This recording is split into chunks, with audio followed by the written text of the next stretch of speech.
প্রিয় শিক্ষার্থীবৃন্দ, আসসালামু আলাইকুম। আশা করি তোমরা সবাই ভালো আছো।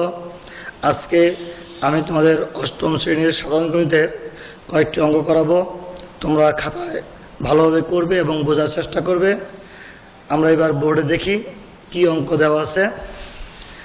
বোর্ডে দেখতে পাচ্ছি পাটিগণিতের মুনাফা সংক্রান্ত এবং পরিমাপ সংক্রান্ত অঙ্ক দেওয়া আছে, আর বীজগণিতের একটি উৎপাদক এবং মান নির্ণয় সংক্রান্ত অঙ্ক দেওয়া আছে।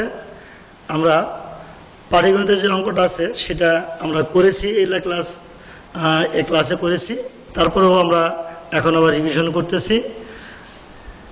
দেখি কীভাবে করতে হয়। একটা আয়তাকার বাগানের দৈর্ঘ্য 60 মিটার এবং প্রস্থ 40 মিটার। যদি আমাদের বাগানটা এরকম হয়, এটা দৈর্ঘ্য 60, এটা প্রস্থ হলো 40, এবং বলা আছে এর বাইরের চারদিকে 3 মিটার চওড়া, অর্থাৎ এখান থেকে চওড়া 3 মিটার একটা রাস্তা আছে। এই অংশটা কিন্তু রাস্তা, এই অংশটা হলো রাস্তা। প্রতিটি 8 টাকা করে মূল্যের 25 সেন্টিমিটার দৈর্ঘ্য এবং 12.5 সেন্টিমিটার প্রস্থের ইট দ্বারা রাস্তাটি পাকা করা হলো। এখন এই রাস্তাটা আবার আমরা ইট দ্বারা পাকা করছি এবং ইটের দৈর্ঘ্য প্রস্থ দেওয়া আছে এবং প্রতিটি ইটের দামও দেওয়া আছে। আমাদের ক, খ, গ 3টা প্রশ্ন করতে হবে। তো 1 নম্বরের ক, বাগানের পরিসর নির্ণয় করো। দেওয়া আছে আয়তাকার বাগানের দৈর্ঘ্য 60 মিটার এবং আয়তাকার বাগানের প্রস্থ 40 মিটার। সুতরাং আয়তাকার বাগানের পরিসীমা সূত্র হল 2 ইন্টু দৈর্ঘ্য যোগ প্রস্থ, দৈর্ঘ্য যোগ প্রস্থ এত একক সমান 2 ইন্টু 60 যোগ 40 মিটার। 2 ইন্টু এটা যোগ হলো 100, এটা সমান 200 মিটার। অর্থাৎ আয়তাকার এই বাগানটার পরিসীমা হলো 200 মিটার। আমাদের ক নং প্রশ্ন শেষ। এবার আমরা চলে যাব খ নং প্রশ্নে।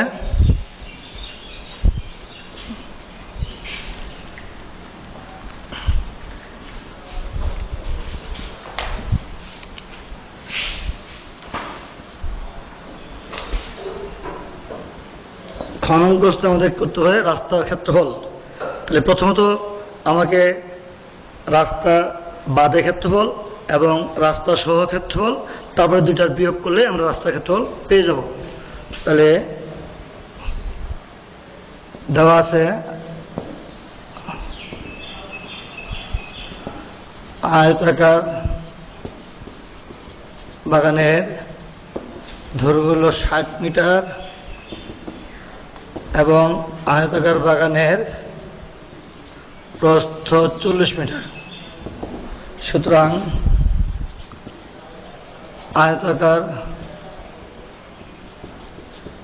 বাগানের ক্ষেত্রফল আমরা দৈর্ঘ্য পূরণ প্রস্থ 60 পূরণ 40, আর মিটার মিটার হলো বর্গ মিটার, 424 বর্গ মিটার। এটা শুধুমাত্র বাগানের ক্ষেত্রফল, অর্থাৎ এই যে সাদা অংশটুকু আছে এই অংশের ক্ষেত্রফল। আবার রাস্তা সহ বাগানের দৈর্ঘ্য সমান, যেহেতু রাস্তা বাইরে দিয়ে যোগ হবে 3 মিটার চওড়া, 2টা সাইড আছে, সমান 60 গুণ 3 গুণে, এখানে যোগ হবে 6 মিটার, সমান 56 মিটার, 66 মিটার। এবং রাস্তা সহ বাগানের প্রস্থ সমান 40 যোগ 3 গুণ 2 মিটার সমান 40 যোগ 6 মিটার বা 46 মিটার। এটা হলো রাস্তা সহ প্রস্থ, এটা রাস্তা সহ দৈর্ঘ্য। এবার দুটা গুণ করতে হবে।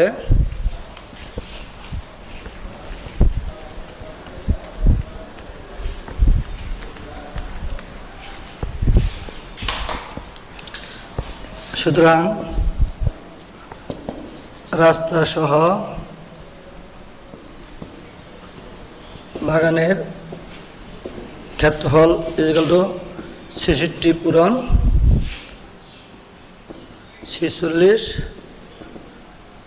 বর্গমিটার। এখানে ক্যালকুলেটরের সাথে গুণ করলে 30-36 বর্গমিটার হবে। তোমরা ক্যালকুলেটর ইউজ করে দেখো। এটা হলো রাস্তা সহ ক্ষেত্রফল। তাহলে সুতরাং রাস্তার ক্ষেত্রফল কত হবে, অর্থাৎ এই সম্পূর্ণ জায়গা থেকে আমরা এই শুধু এই সাদা অংশ বাগানটা বাদ দিব।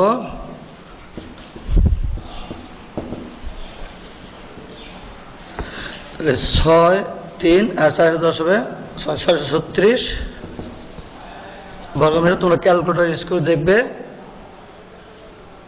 অর্থাৎ আমার রাস্তার ক্ষেত্রফল চেয়েছে, সেটা আমরা নির্ণয় করে ফেললাম। এটা অঙ্ক শেষ। এবার আমরা চলে যাব গ নং প্রশ্নে।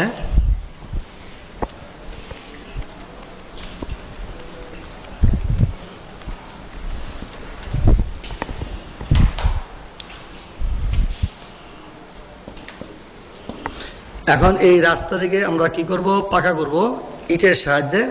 তাহলে ইটের দৈর্ঘ্য সমান হলো 25 সেন্টিমিটার বা 100 দিয়ে ভাগ দিলে মিটারে যাবে 0.25 মিটার, এবং ইটের প্রস্থ সমান হলো 12.5 সেন্টিমিটার বা 100 দিয়ে ভাগ দিলে 0.125 মিটার। একটা ইটের দৈর্ঘ্য, একটা ইটের প্রস্থ। সুতরাং ইটের ক্ষেত্রফল,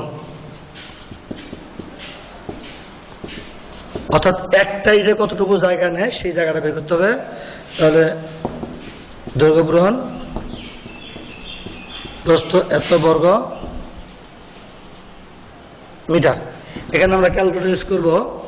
ক্যালকুলেটর ইউজ করে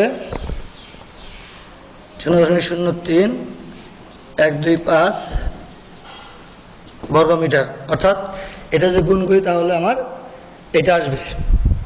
এখন এই জায়গাটুকু দখল করে একটা ইটে, তাহলে সুতরাং মোট ইট লাগবে। তাহলে মোট যে জায়গা ছিল বাগানের, রাস্তার ক্ষেত্রফল 636 বর্গমিটার, তাকে ভাগ করতে হবে এই একটা ইটের ক্ষেত্রফল দিয়ে।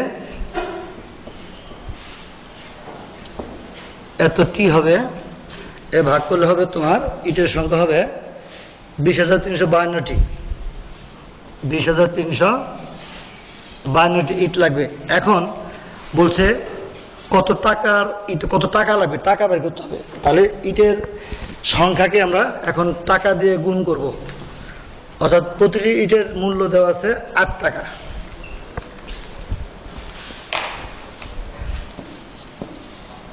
এখানে প্রতিটি ইটের মূল্য বা দাম 8 টাকা। তাহলে সুতরাং মোট টাকা খরচ হবে বা টাকা লাগবে সমান এটাকে এত গুণন করতে হবে, ওই 8 দিয়ে গুণ করতে হবে, এত টাকা। এখন আমরা ক্যালকুলেটর ইউজ করবো, মুখোমুখি করা যাবে। 8 দুগুণে 1 6, দেখো 8 দুগুণে 16 হলো 1, 5 40 41 হলো 4, 3 24 28 হলো 2, 2 এ 2 নামলো, 8 দুগুণে 16 এত টাকা। তাহলে উত্তর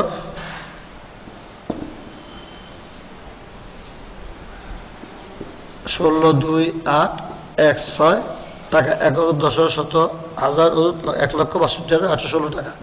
অর্থাৎ আমরা 1 নম্বরে 3টি অঙ্ক সমাধান করলাম। এবার আমরা 2 নং বীজগণিতের একটা প্রশ্ন আছে, আমরা দেখি কতটুকু করতে পারি। এখানে উদ্দীপক দেওয়া আছে a square plus b square সমান c স্কয়ার। প্রশ্ন হলো ক নম্বরে a কিউব মাইনাস b কিউবকে উৎপত্তি বিশ্লেষণ করো। তাহলে a cube minus b cube না দিয়ে আমরা 6 দিতে পারি, 6 দিলে আর একটু সহজ হবে।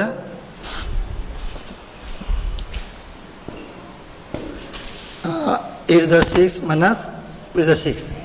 এখন দেখো এখানে আমরা এটাকে আমরা যদি a cube whole square minus B cube whole square দিই, তাহলে A square minus B square, অর্থাৎ A plus B into A minus B.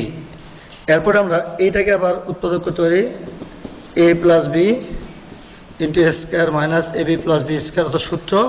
ঠিক এটাকেও আমরা একটা সূত্র নিতে পারি A minus B into A square plus A B plus B square. অর্থাৎ এই রাশিটাকে আমরা 4টে উৎপাদক পেলাম বিশ্লেষণ করে। তাহলে আমাদের উৎপাদক শেষ হয়ে গেল।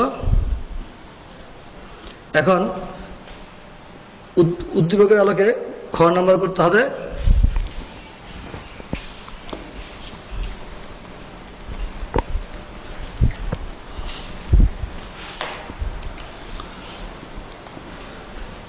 তাহলে দেওয়া আছে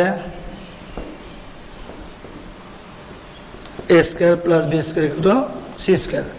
আমরা প্রমাণ করব a to the 6 plus b to the 6 plus 3a square b square c square minus c to the 6 equal to 0। আমরা যদি দুই পক্ষেই ঘন করি তাহলেই হয়ে যাবে অঙ্কটা মোটামুটি ঘন করে। এখন এটাকে আমরা সূত্র খাটাবো a cube plus b cube plus 3ab into a plus b is equal to ওইদিকে c to the 6 বা a to the 6 plus b to the 6 plus 3a square b square. এটার মান আমার উদ্দীপক এখানে দেওয়া আছে c square is equal to c to the 6 বা a to the 6 plus b to the 6 plus 3a square b square, এটা গুণ করলে c স্কয়ার, ওইটা এই পাশে নিয়ে আসলাম 0। তাহলে সুতরাং a to the 6 plus b to the 6 plus 3a square b square c square minus c to the 6 equal to 0। অর্থাৎ প্রশ্নে যা চেয়েছে আমরা তা পেয়ে গেছি। এটা অন্য নিয়মও করা যায়, তবে এটাই বোধহয় সহজ। আমি বলবো না যে এটাই করো, তোমাদের কাছে যেটা সহজ হয় সেটাই তোমরা ফলো করবে। এবার আমরা গ নং প্রশ্নে চলে যাব। ছোট্ট একটা অঙ্ক, খুবই ছোট একটা অঙ্ক।